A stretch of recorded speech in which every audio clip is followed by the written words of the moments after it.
Hello friends, welcome to Ayurveda Pariksha Gyan. आज हम start करेंगे चरक संहिता। चरक संहिता का सर्वप्रथम हम जाएंगे वैशिष्ट्य से।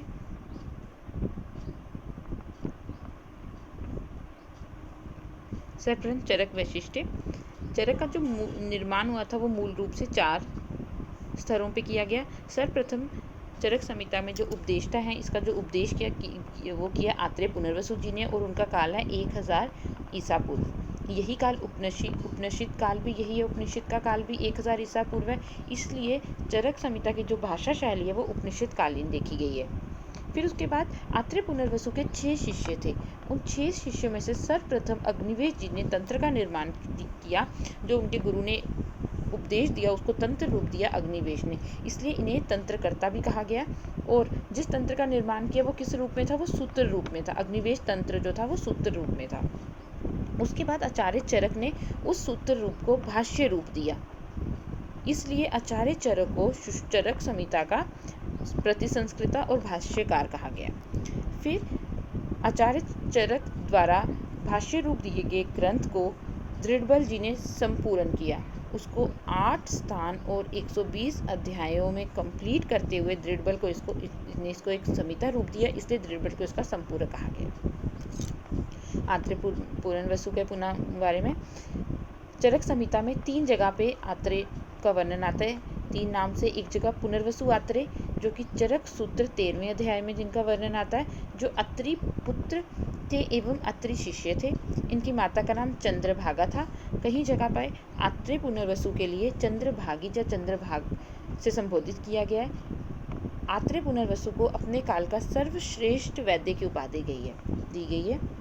उसके बाद कृष्णात्रेय, इनका वर्णन चरक सूत्र के 11वें अध्याय में कृष्ण आत्रेय का वर्णन आया, और भिक्षु आत्रेय का वर्णन चरक सूत्र के 25वें अध्याय में आया।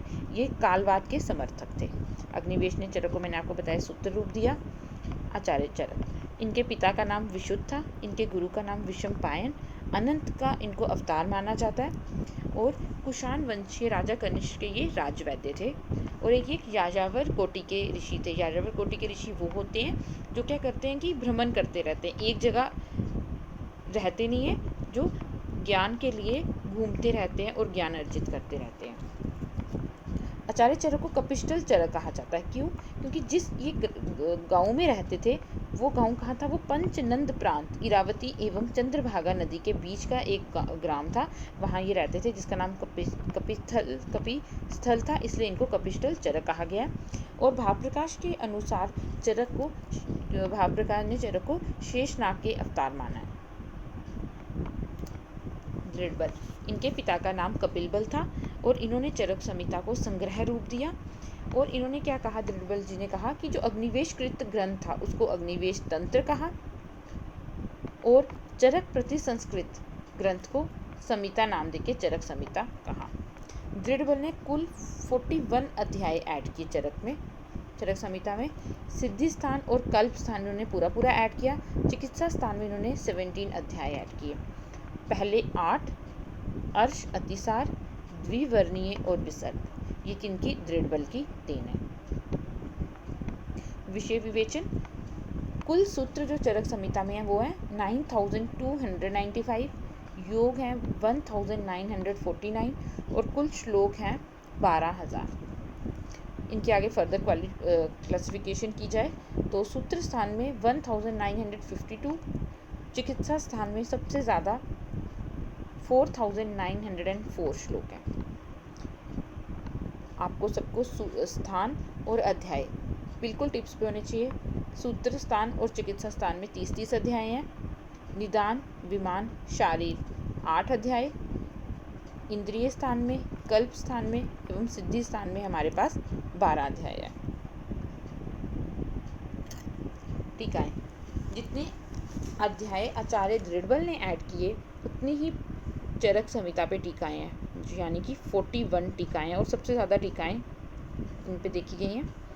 इनकी प्रथम टीका का नाम था चरक न्यास, जो कि भटार हरिश्चंद्र द्वारा, और इनका काल है 6वीं शती। ये बहुत बार एग्जाम में पूछा गया क्वेश्चन। चरक पंजिका स्वामी कुमार द्वारा लिखी गई है, 7वीं शताब्दी इनका काल है। परिहार वर्तिका, आषाढ़ वर्णा, वर्मा द्वारा लिखी गई है। इनका काल है 9वीं शताब्दी। इनको आप कुछ इस तरीके से याद कर सकते हैं, जैसे परिहार, हमें किस तरह का आहार विहार करना चाहिए, मंथ के अकॉर्डिंग हम करते हैं, तो आषाढ़ एक महीना है, तो महीने से आपको याद रहेगा। न्यास, प्रथम है चरक न्यास जो कि भट्टार हरिश्चंद्र द्वारा है। उसके बाद जो न्यास आती है वो है अमित प्रभा द्वारा, और ये 9वीं शताब्दी की है। पतंजलि चरित रामचंद्र द्वारा लिखी गई है, जो 9वीं शताब्दी की है। निरंतर पद व्याख्या, ये बहुत इंपॉर्टेंट है और बड़ी बार एग्जाम में पूछी गई है। ये जैजेट द्वारा लिखी गई है। बृहतंत्र प्रदीप नरदत्त द्वारा 10वीं शताब्दी। चरक चंद्रिका गयदास द्वारा लिखी गई है, 11वीं शताब्दी। आयुर्वेद दीपिका चक्रपाणि द्वारा, और इनके पिता का नाम था नारायण दत्त, और चक्रपाणि का काल था 11वीं शताब्दी। चरक वृत्ति गुणाकर द्वारा, वृत्ति से, अब वृत्ति किसी की वृत्ति से उसके गुणों का पता चलता है, तो आप याद रखते हैं चरक वृत्ति गुणाकर द्वारा। नेक्स्ट है चरक तत्व प्रदीपिका शिवदास सेन। हमने पहले पढ़ा आयुर्वेद दीपिका जो थी चक्रपाणि द्वारा, और चरक तत्व प्रदीपिका जो थी शिवदास सेन द्वारा। इनके पिता का नाम अनंत सेन था, और काल है 16वीं शताब्दी। जल कल्पतरु, जल से आप गंगा जल से याद रख सकते हैं, ये लिखी दी है कविराज गंगाधर जी ने। इनका काल है 19वीं शताब्दी। और चरक के जो भाष्य रूप दिया वो हमने पढ़ा था, किसने, चरक, आचार्य चरक ने दिया था। जब प्रतिसंस्कृत की, जब टीकाओं की बारी आई, तो चरक भाष्य किसकी थी, क्या, कृष्ण वैद्य, एक वैद्य ने दी, जिनका काल है 11वीं शताब्दी। चरक उपस्कार किसने किया, योगी ने किया, योगींद्रनाथ सेन, 19वीं शताब्दी इनका काल है। चरक प्रदीपिका ज्योतिष चंद्र सरस्वती, और जिनका काल है 20वीं शताब्दी। ये आपको सबको याद रखना है। नेक्स्ट हमारे पास इसके बाद आता है चरक संहिता की अन्य विशेषताएं क्या है। इसकी भाषा शैली मैंने आपको बताई उपनिषद कालीन है, क्योंकि जो चरक का जब उपदेश हुआ आत्रेय पुनर्वसु जी ने किया, वो क्या था, उस उपनिषद काल था। इसमें उपनिषद शब्द कई बार देखा गया है। सांख्य शब्द 5 बार आया है, और इतिहास 2 बार आया है। मंडूक्य उपनिषद है जो, उसका जो ब्रह्म चतुष्पाद सिद्धांत है वो चरक संहिता में वर्णित है, देखा गया।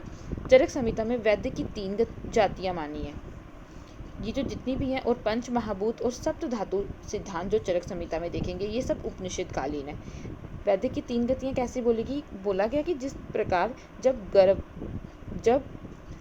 गर्भ में एक मनुष्य आता है, उसकी पहली गति मानी गई है।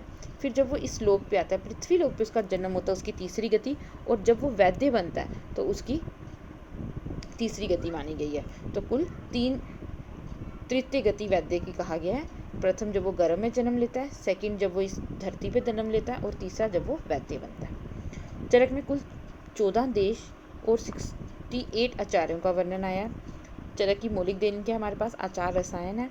बोध संवत के जैसे ही जो स्वभावो परमवाद है, जो प्राकृतिक चिकित्सा का मूल कहा गया है, वो चरक संहिता में भी उसका वर्णन आया।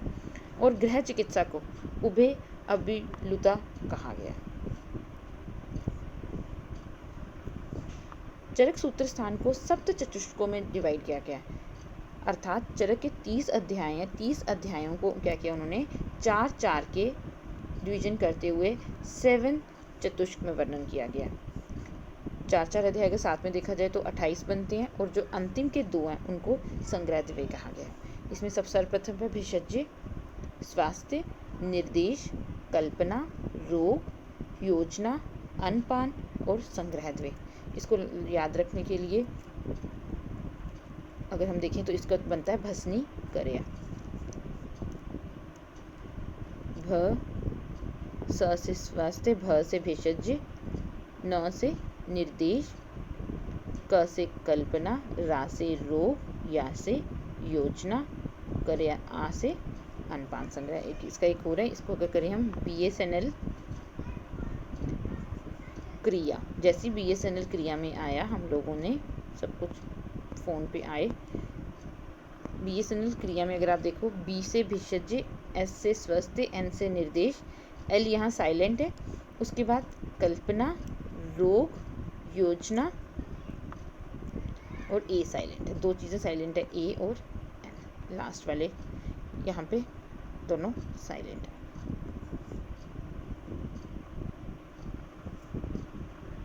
नेक्स्ट हमारे पास आते हैं संभाषा परिषद। चरक संहिता में कुल 7 संभाषा परिषद का वर्णन आया। सूत्र स्थान में 4, शारीर में 2, सिद्धि स्थान में 1। सूत्र में कब कब आया ऐसे याद रखना है, 1, 12, 25, 26, 1, 12, 25, 26।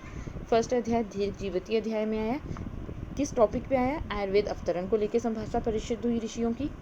फिर सूत्र 12 में आया वात कलाकली अध्याय में दोष विनिश्चय करते हुए। यज पुरुषीय अध्याय 25 में पुरुष भाव विनिश्चय करते हुए। और आत्रेय भद्रकाव्य अध्याय 26 में रस संख्या को विनिश्चय करते हुए। शारीर स्थान में 2, 3 और 6 गर्भ अवक्रांति में गर्भ मास अनुमासिक वृद्धि के लिए। और शरीर विच्छे में गर्भ में प्रथम अंग निर्माण के लिए। और सिद्धि स्थान के 11वें अध्याय में फल मात्रा सिद्धि है जिसका नाम फल वस्ती सिद्धि विषय में आया। इसी के साथ ही हमारे पास चरक का विशिष्टांश होता है। इसके बाद हम चरक सूत्र स्टार्ट करेंगे।